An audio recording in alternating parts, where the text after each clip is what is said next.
They put their number in. They got an email notification, they got a text notification, they got a notification in the app. You got to call them back right away. Yeah. Right. You've got, speed to lead.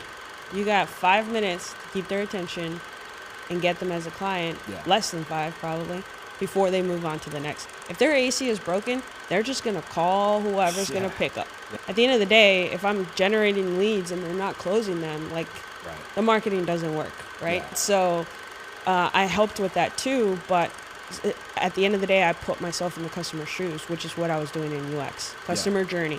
In tech, you just have so much more freedom, and it's just so high in demand, and there's so much more impact that people are willing to pay good money for that. Yeah. It's like and it's hard not to make 6 figures.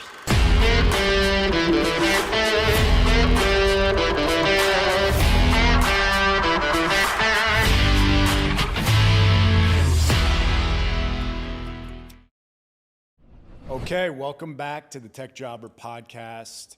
And let me tell you, if you're thinking about which area to go into tech, take some notes on this episode, because I've been waiting to have someone in UX product design for a while. Actually met this woman about 2-3 weeks ago and said, we got to have you on right away. So Maritza Garcia, welcome to the podcast. Thank you. So for people that don't know you, why don't you give a brief overview of who you are and what you do? So I started right out of college. I did a decade in UX design and tech, worked for different companies, large companies, an agency. So I got a little bit of that experience as well. Mm-hmm. And then COVID hit, and like many people, I became an entrepreneur and I started my own company. Wow. Okay. Well, so before we get into kind of the ins and outs of your background, let's go into a bit of what UX product design is. And I'll give you what my definition is, and then you come in as the expert and clean up my definition. Okay. So what I always like to tell people about UX product design is when you're surfing Netflix, it's always more fun to go through the menus and kind of see what's going on there than actually watching the movie. Okay. And that's because they have the best product design people in the world, Yes. right? Okay, so is that kind of in the right ballpark? Yes. I always say good UX design is not noticeable.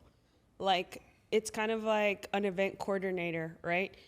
When things are going really smooth, you don't even know that they're there. When things are all messed up, you're like, where's the event coordinator, right? Sure. So a good UX designer, like, is not noticeable. They've done such a good job with the product, with making sure that it's a seamless experience, that it's an enjoyable experience, that you don't even notice. That you're not like, why does this button do this? Or why isn't there a button that does this, right?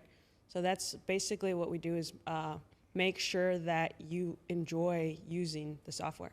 Yeah, so I mean, UX, user experience, it's kind of like it's the look and feel of the websites or apps or like we said, like Netflix, like the products you use, correct? Correct. Yes. So it's the look and feel. It's the experience that you go through, like you were saying, right? With Netflix, being able to have like recommended things afterwards, being seen. You might enjoy other shows like this, right? Those types of things. That's what UX is, really. Yeah. And then, and kind of like once you hear that definition, now you can kind of, I mean, I'm sure anything you do, you're like seeing the matrix. It's like, it's all the green little numbers and letters for you. But I feel like when you put that in someone's head, now they're like, oh damn, well this Amazon Prime menu, like Amazon Prime, any scene, you click on info, it has literally every actor in the scene. And then if you're like, let's see what else this guy or girl's in. Right. Now it has a whole list of all that. So, Yes. I mean, what are some of your personal favorite, like, oh damn, that's crisp. Application? Yeah. You know, man, I really enjoy the Headspace app. Okay. That's a pretty clean, seamless one. What else? A lot of fintech apps are really, really good. Sure. Like Acorns, Robinhood. Those are very good. There's also like a difference between mobile app design and like web page design. So there's always that. Yeah. But I mean, to your point, back to Netflix, like there's a difference in the experience with Amazon, Netflix, Hulu, right? They all have a different experience. And sometimes you're like, oh, how come HBO has this feature, but Netflix doesn't? Right. Yeah. Yeah. I mean, like, I love that one feature of Amazon Prime. Yeah. They just don't have a lot of good shows, but anytime you're there, you're like, wow, I got, everything this actor or actress has been in can just pop up on the info right under. So that's one of my, when I think of product design, I'm like, that's clean. And someone back there was obviously doing a great job, and well, as we'll talk about, making some good money too. So Yeah. Why don't we go into your background a little bit? How did were you a creative growing up? Did you love that type of stuff? I mean, how did you fall into this? Yeah, I actually have. Like, I've always been a very, like, left brain, right brain. Like, I was good at math, but I was also very creative. I was very lucky growing up that every school I went to always had, like, a gifted and talented program that didn't put me through, like, the typical school system. Okay. So I, like in an elementary school, I got to be in a program where once a week I would go outside of class, and we did more like project-based thing that involved a lot of problem solving, a lot of thinking outside the box, which I think is necessary in UX design. Yeah. Yeah. Yeah. Okay. So, gifted and talented. So college, and what'd you study in college? I actually studied product design. Like, actually, I went in as an engineer, and so as a mechanical engineer, I have a degree in industrial design and mechanical engineering, and actually packaging design engineering too. So in college, my school was very engineering focused. When I switched to industrial design, to my dad's dismay, I still wanted. I had gone so far in mechanical that I was like, I'm just I'll finish some of this, and so I actually did an internship with a company that was software Autodesk. Yeah. So what is that, by the way? I saw you worked there. Autodesk makes engineering software. So AutoCAD, you've heard of AutoCAD maybe? Yeah. They created and designed AutoCAD, right? So they make other engineering software. They also make 3D modeling software like Maya that does all the special effects. So they do a lot of like 3D design stuff. Because I had the background in engineering and I was going into design, they were creating a software that was for designers, like, to model in 3D. And they didn't really like have what would you call it? A concept, right? Like, what is this going to be? Will designers really use this? So my internship, actually, because I already knew 3D like engineering software, my internship was to basically like confirm, yes, designers are going to use this, or how would they use this, or what sort of additional features would they need. So for an entire summer, I got to just like play in the software and make whatever I wanted. Wow. Yeah. Wow. Okay. So that was Autodesk. Yes. And so internship first? Yes. So I did an internship, a summer internship, and then they kind of like kept me on for the year. So I was making good money my senior year, which was nice. Wow. And then from there, they're like, we don't really know, like, you've proved the concept. We don't really know what we want to do with you, but we want to hire you. And so they were like, you know what, you should be a UX designer. I didn't know what UX design was at that point. Like, I was studying product design, like shoe design or toy design or like those types of furniture design. Physical product. Physical product. That's what I was studying at that time, yes. Wow. Okay. So they kind of throw you into UX design. What type of technologies did you get your hands on then?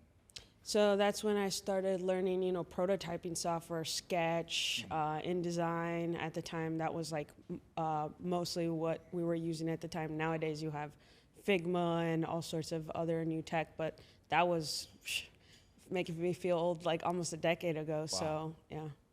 Okay, so, but you picked it up, obviously, pretty quickly. I mean, it was a seamless transition from It was because I already knew how to use Photoshop, Illustrator, like those types of softwares. And again, I knew how to use Inventor and other like 3D modeling software. So it was pretty easy. It was very similar in that regard. For that UX job, it was a little bit different because the framework of the application was already designed. What I was doing was making tweaks to make it better at that point. Okay. Yeah. Okay. So you're still at Autodesk. You were there for quite I a was bit, there right? my internship year and then almost 4 years after that. Okay. Yep. Okay. And then at the end of that tenure, what were you doing? Still the same thing? So during that tenure, I had several focuses. I was one of 4 people that started on that project as designers. By the time I left, there were 28 designers on that project.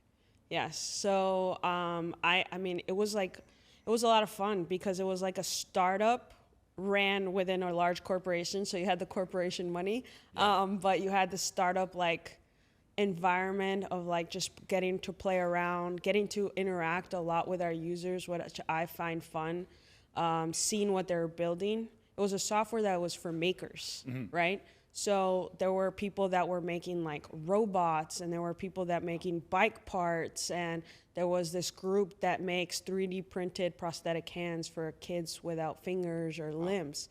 So there was all sorts of cool stuff that they were making. But what my projects involved there were, the first thing was designing helping clean up some of the features so that people could actually make stuff with it. Because again, we were piecing all these technologies together.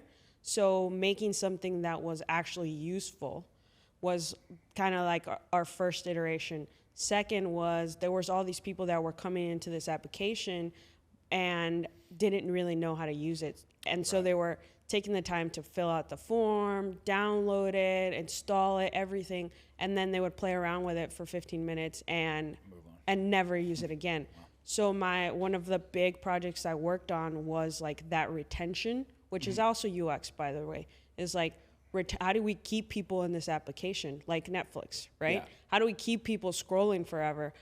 Tinder did a great job of that. Tinder is actually probably like one of the best UX. It's addicting, right? So how do we keep people scrolling? So anyway, what I worked on was how do we keep people in the application? How do we make sure they're successful in the application? Sure. Another huge part of UX. So monthly active users. My goal was to increase the amount of monthly active users. So we did a lot of research, a lot of user studies, and kind of found the gaps. What were people complaining about? What were they struggling with? And then making those tweaks within the application so that when they jumped in, they were successful and they wanted to keep using it. Yeah. We knew if we got them past a certain point where they were going to be successful, they would keep using it. They were in. Yes. Now, what type of strategies did you use people were lapsed users?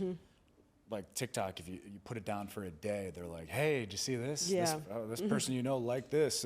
Hey, you'll never believe this. So like, what'd you do? Yeah, so that's like on that side, it's like more marketing, right? That's their job, is like send out emails, like all of that stuff, like keep people engaged in that way. Our job was, again, when they come in, how are they successful? So it was, a lot of people were coming. We found, at first we thought it was this was one of the big wins. At first we thought it was people that had never used some sort of application like this before, 3D modeling. But then we actually found it was people that were switching from different types of similar applications into this application. Okay. So that was a big win, is like learning that. And what we did was we made some adjustments. We were trying to be so different from them that it was too far for them. Yeah. So we went a little bit closer to that, to where they could see those similarities and be successful. That was one of them. Another thing was like teaching them in the things that we did want to be different because we were better. We wanted to teach them why. Yeah. So like teaching them why it was different was huge, and right away. So we created kind of like this onboarding little pop-up that tells them, you know, how to navigate, like all of the basic things. Like they were having trouble like rotating, for example. Like how The actual 3D frustrating models. is that? Yeah. Right, okay. How frustrating is that you're used to like these keyboard shortcuts over here, and now you come into this thing and you can't even rotate to see your model. Yeah. You know what I mean? So just like it seemed like a no-brainer, but like and this is one of the things in UX is like the things that seem the easiest and the simplest will make a huge difference Sure. to the user, and it's really just like asking them, really. Yeah. So that was Autodesk. Then was Nike next? No, I worked at an agency for a year next, which was a lot of fun. Main customer was Consumer Cellular, and then there were also building custom applications for different companies. So that was a lot of fun because it was like really fast. Yeah. So you had to do a little bit of research, prototype, design, get some feedback, and you know, spit it out the door. So that actually got me working faster and like on what I call minimum viable product. Well, everybody calls minimum viable product. What I call minimum lovable product. Sure. Right? Not just it gets the job done, but people actually like it. Don't hate it, rather. Yeah. Yeah. Okay. And then it was Nike. And then it was Nike, yeah. Okay. So obviously that's going to be something people are interested in. I mean, what did you do for Nike? So the first thing, I got hired as a UX designer for a project that was actually going on in China. Okay. That was the first thing. What's funny is they knew they needed a UX designer. They didn't really know what the project was at the time. So China, as many people know, is like built on a firewall, right? So the government has access to everything on the internet over there. Yeah. So because of that, Nike doesn't want all of their stuff over there. So they kind of like double build everything. Oh, wow. So they were going off and building this project, and obviously, like, you know, headquarters wants to know what's going on over there.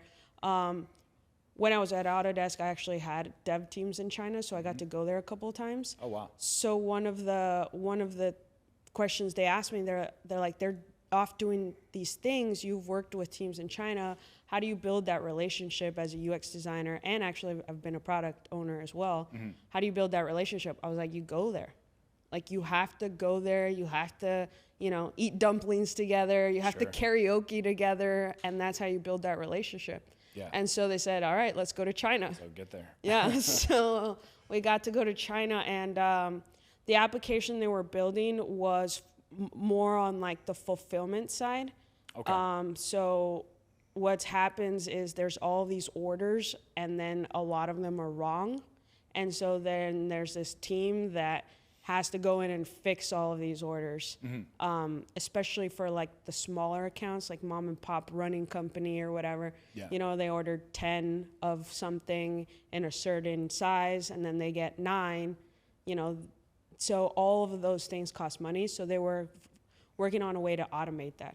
Okay. So your actual user was The user was internal, yeah. So actually, everything at that point, what I was working on was internal. Okay. Yeah. Okay. And so that was the main. Was that contractor work, or was that? Yes, full-time? I was a contractor, so I was a 1099 at that point. Yep. Okay. So why don't we'll talk a little bit about the differences there. Okay. Obviously, in tech, you could be salaried, full-time employee of the company, or you are on an hourly rate. I mean, what did you see advantages, disadvantages to each side? So I don't think. So first of all, Nike doesn't. It's not very often that Nike hires full-time, straight up. Unless you're like higher up. They usually hire you 1099 first and then go in. So it's like a whole thing at Nike. There's a black badge, which means you're a full-time employee, and there's a white badge. So like you're like it's a label. Like, oh, are you black badge or are you white badge? Like there's a distinctive like, because if you're a white badge, you don't get to use the gyms. You don't get to, you know, you don't get the discount. The employee perks. Yeah, right? The employee perks, right? Which are huge. Yeah. What was that discount like? Just 40%. So any Nike product. Yep. So like the new Jordans come out, the employees get 40% off. Wow. And there's, so white badges actually get access to this. Well, funny enough, when I started at Nike, I didn't have a lot of Nike product. Yeah. And you're not allowed to wear a competitor on campus. You can't wear Adidas, you can't wear Puma, like no competitors on campus, right? So one time I joined like a volleyball club or whatever, and I had packed shorts and all that. I didn't realize I grabbed the wrong pair of shorts, and they were Reebok shorts. So I was like, do I go home? I already committed to this. So luckily I had a pair of leggings. It's like 80 some degrees, and I'm wearing leggings like frying, but you can't wear. So after Can't that, wear Reebok. yeah. Wow. So after that, I put all my Adidas, all my Reebok, all of that in a bin, and I shipped it to my mom. I was like, I need Nike. Yeah. So I went. They actually have sample sales, what are called sample sales. So it's all of the stuff that they wanted to make and maybe didn't, or they put it up like when, say, Foot Locker is going to do their buy-in process where they decide like what they're going to buy. They kind of like recreate a store, and so they have all of this sample product. Yeah. Well, then what do they do with it afterwards? They sell it to employees. So they literally have this there was this day where they had this warehouse, and they just had like tables of stuff. And so it's like $5 shirts, $5 shorts, $5 leggings, $10 shoes, and you just like fill it back. So I went They there. just need to get rid of it. Yeah, so They're just trying to make cost essentially back. Get rid of it. Yeah, really just get rid of it. door. I mean, and also it's like, it's a perk, right? It's a perk for employees. So I went, I think I spent like $1,000. So if you think about like $1,000 of like $5 product, I had a whole new wardrobe. Right, so you had Christmases for people Oh covered yeah, for everybody years, got Nike for Christmas that year. Yeah.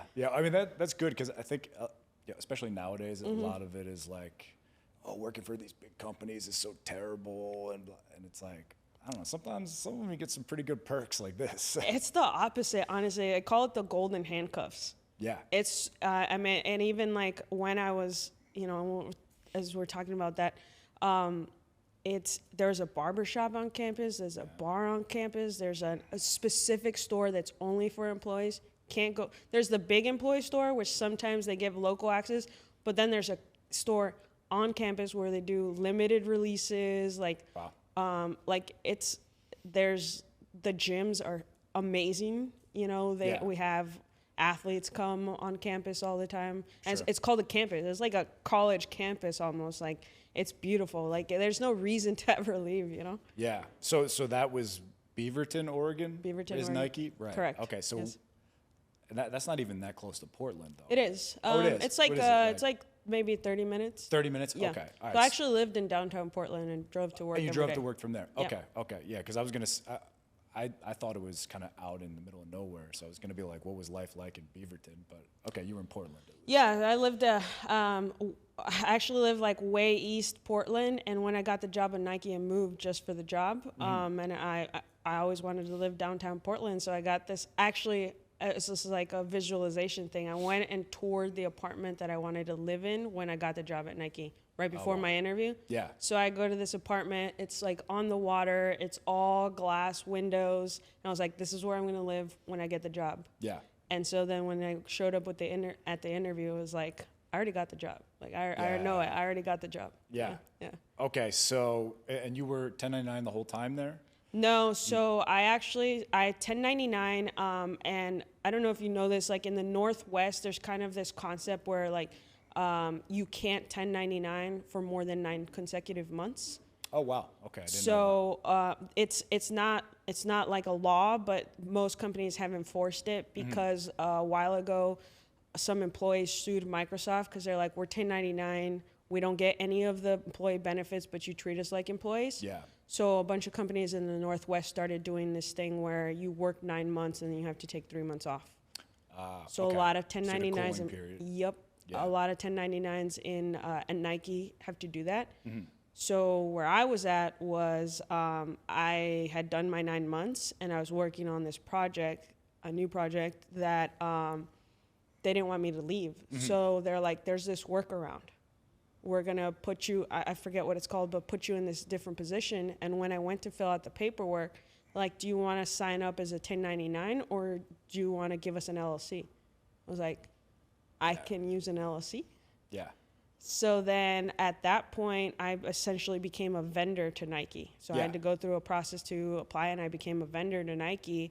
And so like even right now, I'm an approved vendor of Nike. Yeah. And at that point, I was I was kind of working as a 1099 in a way, but I was an LLC at that point. Yeah. Yeah. And when you talk about, I mean, what are some of the obviously there's tax advantages. Essentially, yeah, you're doing the work of an individual person, but technically you are a company.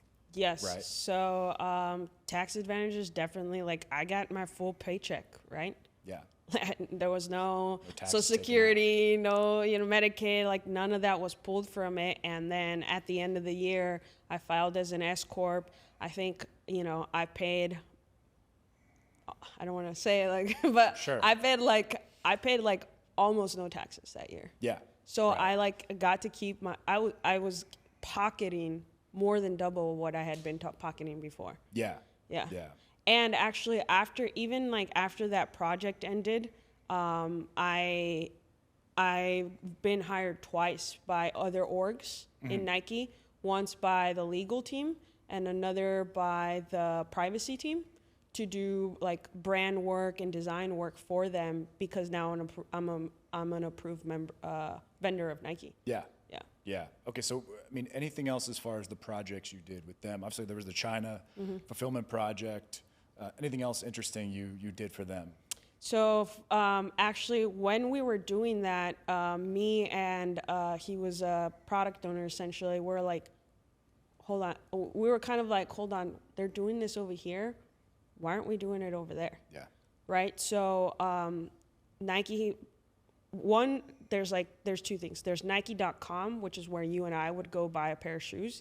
And then there's Nike.net, which is B2B. Business to business. That's where mom and pop running company would go buy, a set of shoes to fill their store. Exactly. Gotcha. So there's all this work that goes into Nike.com, and there's all this work that goes into Nike.net for mom and pop. But the big accounts, Nordstrom, Foot Locker, Macy's, there's no tech. Oh, wow. Billions of dollars are run on PowerPoint and Excel. Wow. That's nuts. It's nuts. If you think of like Foot Locker, you sit down, the Foot Locker buyer sits down with a Nike account executive, because they don't call them salespeople anymore. Sure. And they do the fill-in process. Like I was saying, they put, all the displays up, and they say, these are the shoes that we're going to have for 2 years from now, by the way. Yeah. These are the shoes that we're going to have. How many do you want? Right? And it's not just like, it's like you would be the Northwest men's running buyer. Like that's how much they segment it, right? Wow. And so then, and each company does it different, right? Some do it by geo, some do it by org or whatever. But anyway, so we sit down, you tell me how many you want, and we fill out an Excel form. Wow. So if you think billions of dollars. You think of all the manual entry, all of the things that could go wrong. Yeah. That is why there's an entire organization that is dedicated to fixing everything that went wrong over here. Yeah. And then you think about manual entry, all the things that can go wrong. Also, now you think about the designer decided, you know what, I don't want to make it in black. I'm going to make it in blue. Yeah. So now I have, and how do I know that? Right? So now when I find that out, I have to go to you and say, you know what, we're not making it in black. Do you want it in blue? At that point, you could say, no, never mind. I'm going to take the Adidas one instead. Wow. So now think of like how much is lost there, how much revenue is lost there, how many man hours that takes. So we found, and we kind of like saw this, right? And so I branded a project. Like we created a brand around this. Like this is going to be a thing that we do. Yeah. We created a brand around it. We created a pitch deck. Like we created some case studies, ran some numbers, and we pitched it to executives.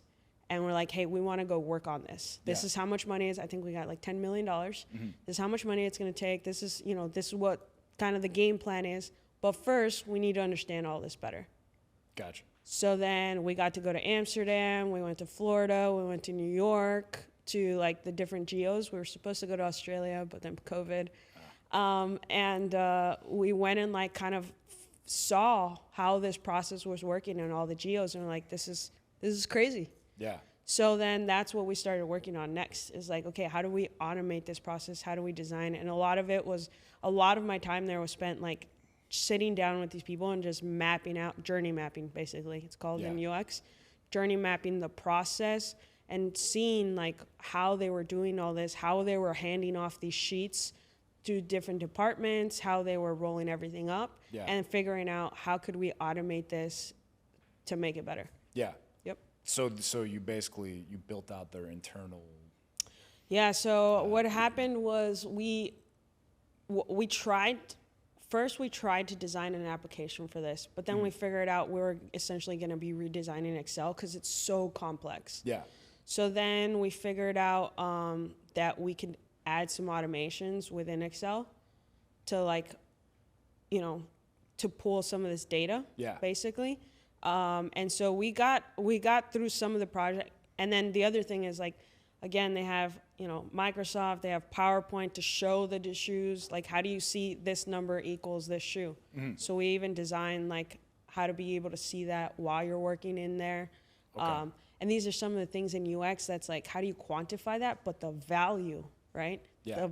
The time saved, the value of what that does for the user experience is like immeasurable. Yeah. We started with that actually, even though it wasn't something quantifiable, but we knew that this was going to get the users bought in. Yeah.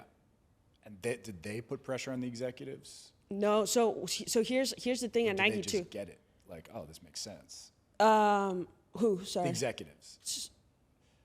Like that you were pitching to, were they? So we pitched them. They said yes. They said go off and build. That was a quick yes. Yeah, okay. That was not a quick yes, but that was okay. Go off and build this. Yeah. Right. The hard part, and this is where I was going, is selling the users. So the account executives, you think about these guys. Some of them, there's a thing at Nike too of like employee number, whatever. Mm-hmm. Right.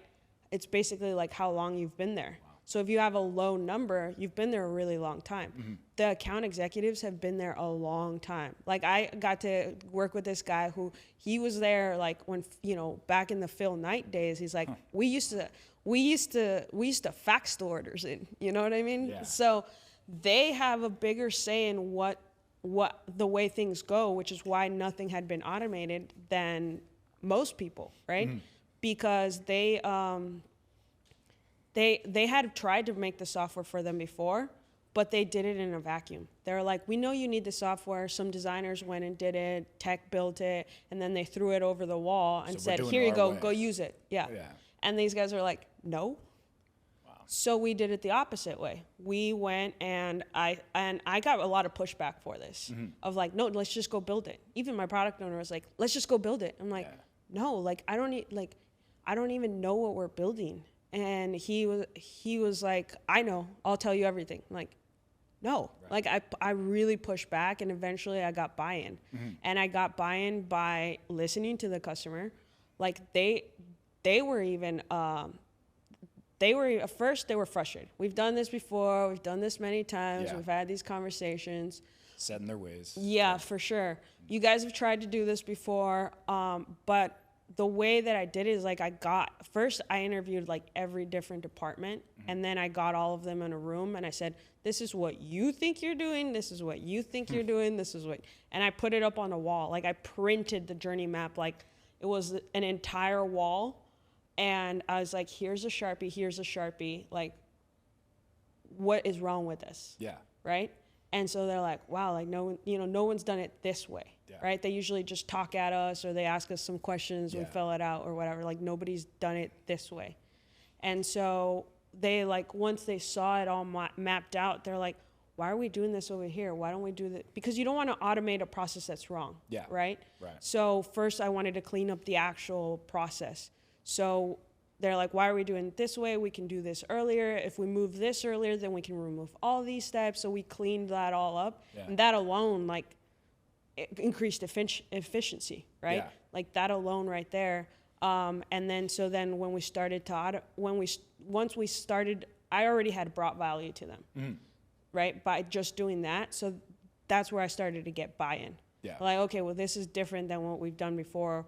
We're invested. Like, we'll help you with whatever you need. Like, tell us what to do. We'll do this. Yeah. So then that's how I got buy-in and got to have more of their time and workshop. Like, I was surprised that they would come into the workshop, not pick up their phones, not open their laptops. Like, I think the first day they did and kind of did, but after like they saw what we were doing, they're like, you know, like, we're here. Tell me what to do. Yeah. Yeah.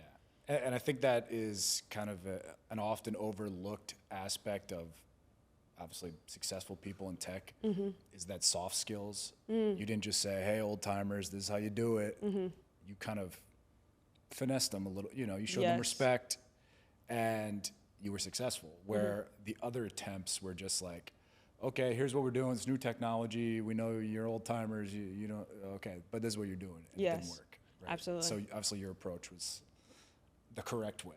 I think, like you said, the soft skills, I think sales and presentation skills are super important in any design field. Yeah. And even in like for an engineer, right? If you can't sell people on your idea, it's not going to happen. Yeah. You have to be able to sell people on your idea and why it should be this way.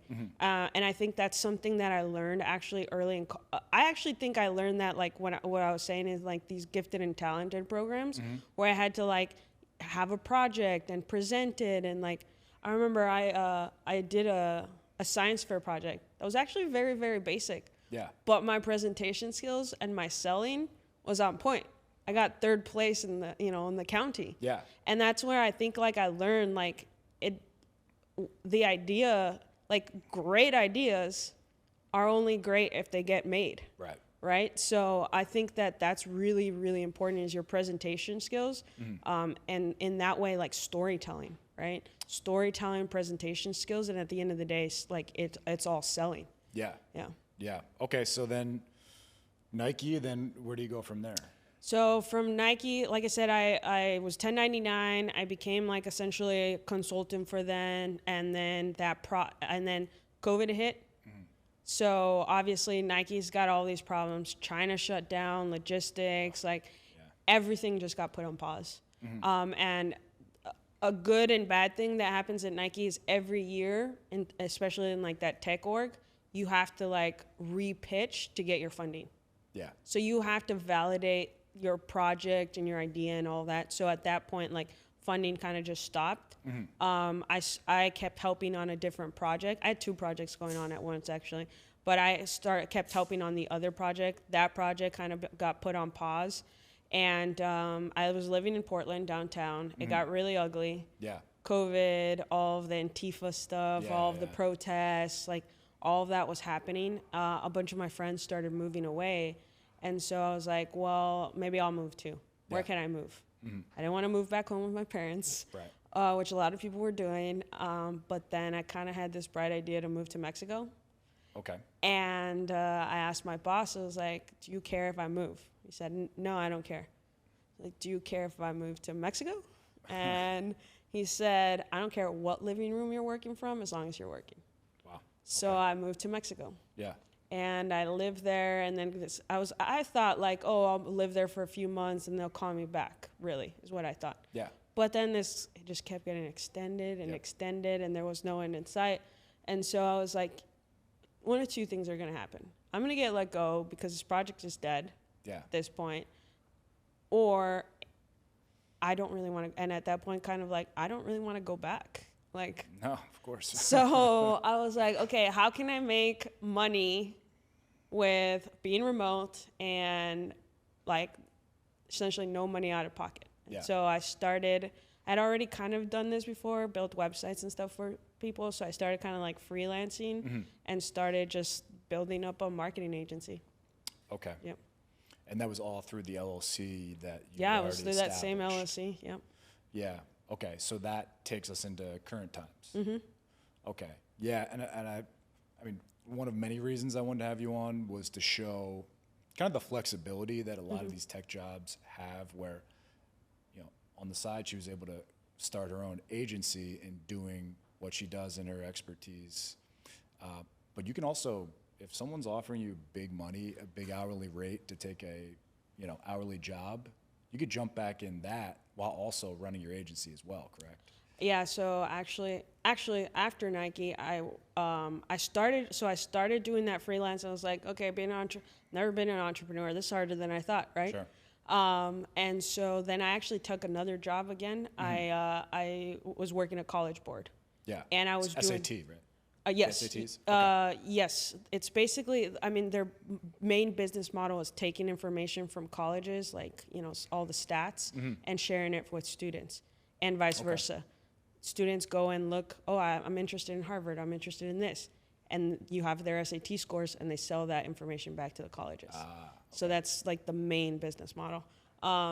But to your point, I was working that job and running the marketing ramping up the marketing agency at the same time.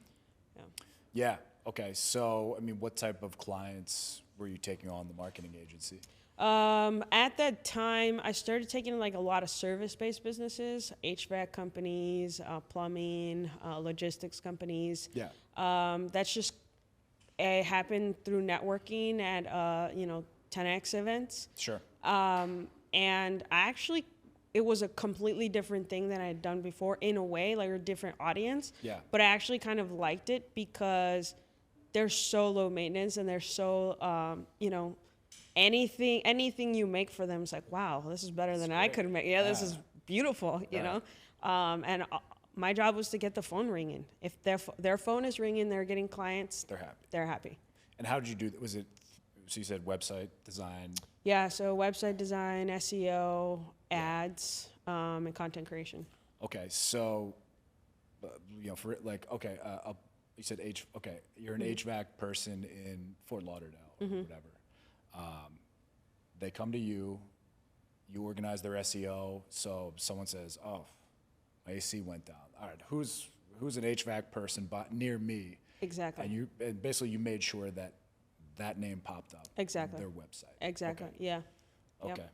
Yeah. So that's actually how I started. Now it's kind of shifted into a little bit more what I used to do.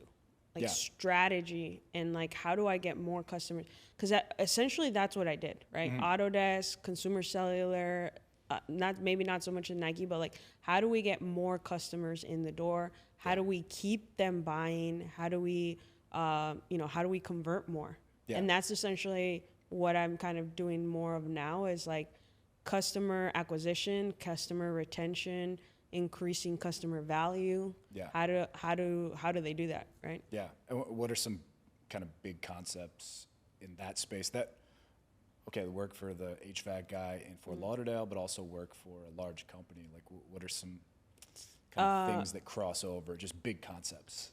Customer first. That's one of the things that, with that HVAC company went from 170K to 1.7 million. Wow. So it was customer first. And I like I said, I kind of knew sales, I knew presentations, but I learned sales. Yeah. So that's another thing that I help them with is the customer journey. Okay, someone looks you up, they find you. What does their process look like as they're dealing with you? Right? I would kind of because at the end of the day, if I'm generating leads and they're not closing them, the marketing doesn't work, right? Yeah. So I helped with that too, but at the end of the day, I put myself in the customer's shoes, which is what I was doing in UX. Customer journey. They look you up, they find you, they call in. What is that process? Just leave your number, one of those. Did you kind of set up one of those where it's actually, so it was leave your information, but then it was skip the line, call us right now type of thing, right? So that was kind of the trade-off. But again, it's even if they put their number in, I was constantly talking to the front office lady, okay, they put their number in, they got an email notification, they got a text notification, they got a notification in the app. You got to call them back right away. Yeah. Right? You've got, speed to lead. Right. You got 5 minutes to keep their attention and get them as a client, less than 5 probably, before they move on to the next. If their AC is broken, they're just going to call whoever's going to pick up, right? So just working with them on that, on like basically, it's again, same thing as UX is like there's a leaky bucket. You've got all these leads. Where are they falling off in the process? Yeah. Yeah, because I mean, that's something that you're not calling them, oh, cool, can you come in 2 weeks? It's like, you right. come right now. Yes, you're coming right now, or I'm calling the next person for sure. Yeah, okay. But I think that's great that it gives you the flexibility. Like, listen, you could just keep running the marketing agency again, but with that skill set that you have developed, sure, maybe Adidas loves the job you did over at Nike, and they give you a call, hey, we need some high-level work done. And you can kind of negotiate a high price on that as well. For sure. I've actually had, I was talking to someone recently that told me, at that point, there were so many UX open positions and not enough people to fill them. Yeah. That he's like, go pitch them. Hey, I'll work with you as a part-time UX, because honestly, most UX, you design and then you wait. You design and then you wait. Or, it really doesn't take 40 hours. It doesn't. Right. People that work in tech do not, unless it's I had some friends that worked at Intuit, TurboTax. During tax season, they were working 12, 14-hour days. And then they got the summer off. Right. But anyway, unless you're working on it needs to be done right now, we have a deadline, tech world is super lax, right? You get Friday. When I was working at Nike, we got half off Fridays. On Thursday, there was a big ass party. So you basically stop working at 2. No one's going to die if you don't, if you're not there. Yeah. So anyway, you can work as a part-time UX designer. And I actually I had a conversation with someone about a contract work. It's hey, most people don't need a full-time UX designer. They need someone for a short period of time to do some work, clean up whatever it is, or create whatever it is, and then move on, right? Yeah. So they also know the value of that, right? Most companies would rather pay a high amount of money for that short period of time than pay someone to sit there all year long. Yeah, and especially nowadays when it's time on the platform. As we were talking about some of the other apps that everyone kind of knows, their goal is to keep you on the platform. Right. And that comes down to someone like you designing it correctly and making it fun, and even knowing some psychology about the dopamine hits. We were talking about Tinder. Their entire business model is to keep swiping to get the dopamine hit of match. Great. But why don't you kind of go into talk about some of the keys for people? Okay, this sounds cool. What are some kind of keys for success? Some things you should. Okay, if you're this type of person, this career could make a lot of sense for you. I think, I was saying, one, soft skills. Most UX designers actually have, nowadays they call them product designers, as a matter of fact. Yeah. There used to be UI designers and UX designers, and it was a handoff. Nowadays they kind of expect you to be part of the whole process. So you need to have those soft skills of being able to interview people, being able to ask your customer the right questions, right? And dig a little deeper. Yeah. So those soft skills. And then, I wasn't a UX designer by trade, right? I fell into it, right? So I actually, that first hour where everybody's just getting coffee and chit-chatting around the water cooler and checking their email, I actually used to get to the office, I'd grab my coffee, I'd sit down, and I'd do an hour of research. Wow. Of keeping up with concepts, because tech's changing so quickly. Yeah. And again, that was not my area. So for an hour, maybe 2, until wherever my first meeting was, stand up usually. Yeah. I would learn about the industry, because you're really just bullshitting that first hour anyway. Of course. Might as well make it useful. Right. Yeah. Right. And then why don't we kind of go into, I know outside we discussed some of the things as far as navigating as a woman in this field. What are some tips? Obviously, it's better than it was in the 60s, probably, but there are some challenges. Why don't you kind of talk to the female viewers and talk about some of the any tips you would give? The first thing is like I was never like a victim of circumstance, right? I think at first I was lucky to go to a school that was engineering, so I were already in that space of like male dominated. Yeah. Right. So that was kind of my first like introduction to that. But when my first job was working at Autodesk, which is a software company that makes software for engineers, like that was a double whammy. You know what I mean? So I was like one of like three, maybe, I don't know, a handful of women in the office. And by the way, everybody that me was way older. Right. So I think one is like just not being the victim, but at the same time, like asserting myself in a polite way. But there was times when I would go to a meeting and be like, oh, Maritza, can you take notes? Right. You know, kind of like you're the secretary. Okay. I would just be like, actually, I'd really like to be present for this meeting. Can we pull an admin in here if we need to take notes? Right. Or how about we all take turns writing notes every week, right? Like just those little like shifts. And, you know, I never wanted to be like the angry Latina, right? Or whatever, like hot-headed Latina. So I was always very like, very political about it and like pragmatic about it, but I also like stood my ground on it. Yeah.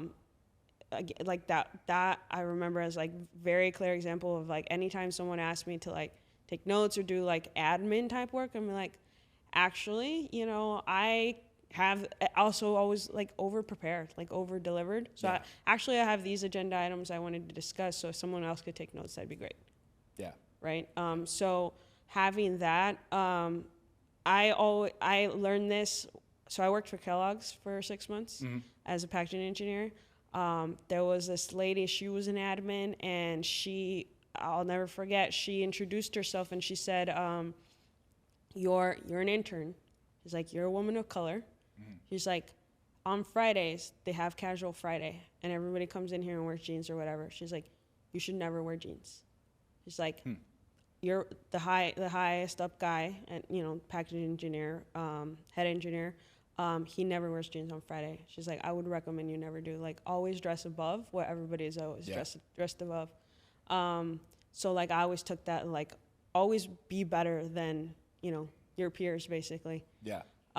When I moved to Portland, at some point, I kind of went a little bit opposite on that, just because like of conformity. You know, I wanted to be better, but not also stand out. I went from New York, New England, Midwest to Portland, whereas like tech world, you know, hoodie and jeans or whatever. So I made a little bit of that shift, but I was always still on the professional side. You know what I mean? Yeah.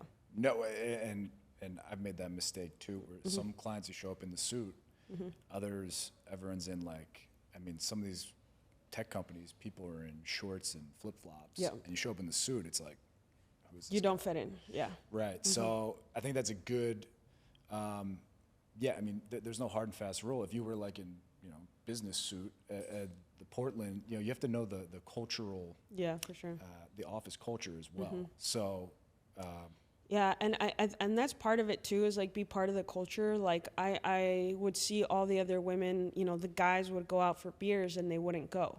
It's like, at the end of the day, like business happens over happy hour. Right. And the people that get promoted or the people that have that affinity go to the happy hour. You don't have to have a beer. Right. But go to the happy hour, build that affinity, become part of the culture. That's how I got the whole shift at Nike. Is we went out for drinks afterwards and we had these conversations of like, wait, is this really what you guys are doing? And that's how I got, you know, 2 different levels, is by being able to build that affinity and not having that like closed mind of like, well, the guys are going to go do this. Yeah. Offer a different solution, right? Like in Portland, all the guys would go out and play golf. Right. Like it was a good old boys club. Sure. And so it's like, okay, how do I like shift that, or how do I get myself invited or whatever has to happen. But you have to be part of it in some way, shape, or form. Yeah. Yeah. And I think that's when you're navigating the corporate culture. Mm-hmm. Yeah, those happy hours.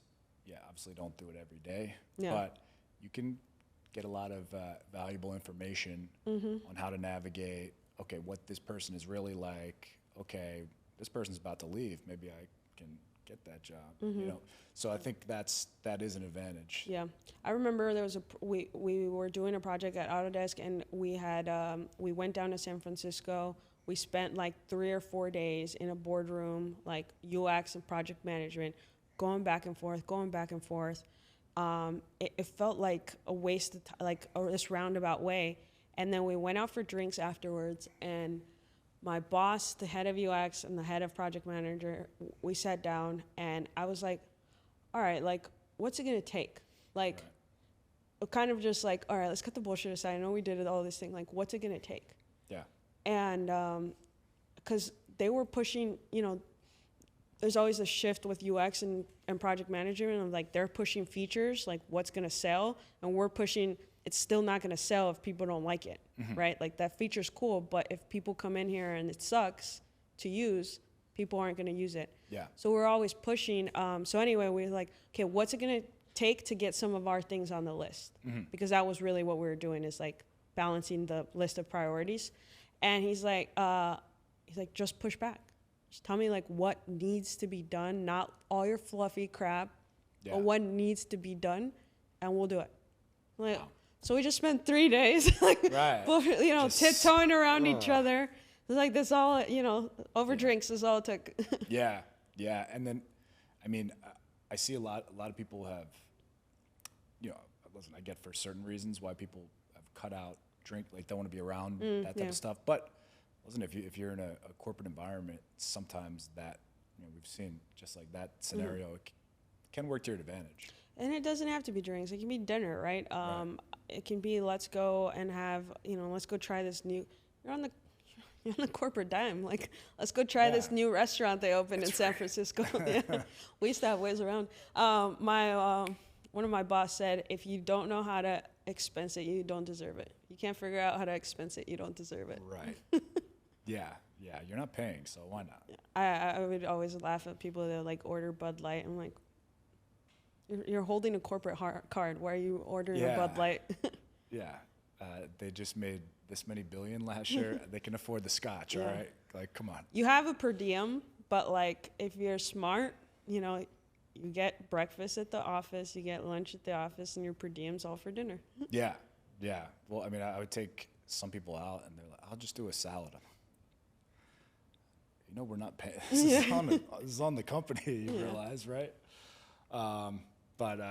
Okay, so, I mean, anything else for aspiring, I mean, people that are like, well, damn, you know, I love that Netflix menu, and like now I'm kind of, this kind of seems like something for me. I mean,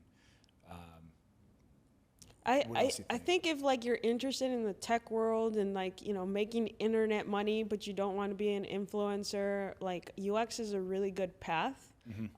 You don't have to learn how to code, right?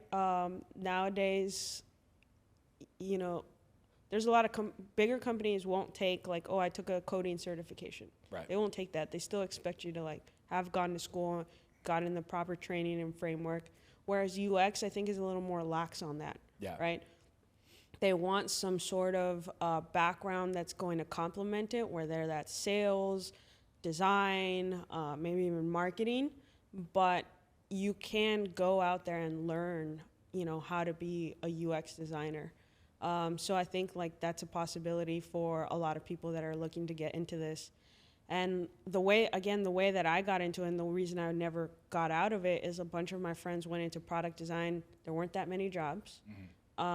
It was like, it's more of like that old apprenticeship model where you make very, very little money, and if you make it, you make a lot of money. Yeah. That's actually like sneaker designers. I had a lot of friends that like were making half of what I was making designing Jordans. Yeah. Right? I mean, and working twice as much as I was working. Yeah. You know? So like, everyone wants to do that. everything's supply and demand. Yeah, but it's still like it's not even that. It's just like in that industrial design, it's that entry. You're a draftsman, right? You're an apprentice, so you're making very little money. Whereas like in tech, you just have so much more freedom, and it's just so high in demand, and there's so much more impact that people are willing to pay good money for that.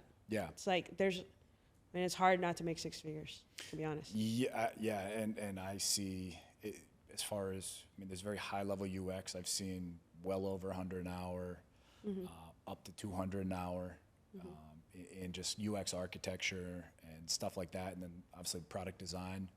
We see how valuable those people are to these organizations now, especially the tech companies, right? So, and I have a partnership with a company that does UX coursework. Oh, awesome. Called Springboard, that I'll link down below for everyone who is interested. But let's take it home. How can people find you, Maritza? Anyone's looking for marketing, or they're looking for a great UX person for their company, how can they find you? Instagram or LinkedIn. So Maritza.Garcia on Instagram, and just Maritza Garcia UX. I think there's quite a few Maritza Garcias, but I come up there. Yeah. Yeah. Okay. So if you're looking for, you're looking to upgrade your marketing, we've seen the type, she's 10x this HVAC company, obviously. Literally 10x. We literally 10x it. Yeah. That's pretty good. Or if you need some quality UX work done, we're gonna have all her links. She'll be collabed on a lot of the reels as well. So, Maritza, thanks again. This was great. Thank you. See you guys next time.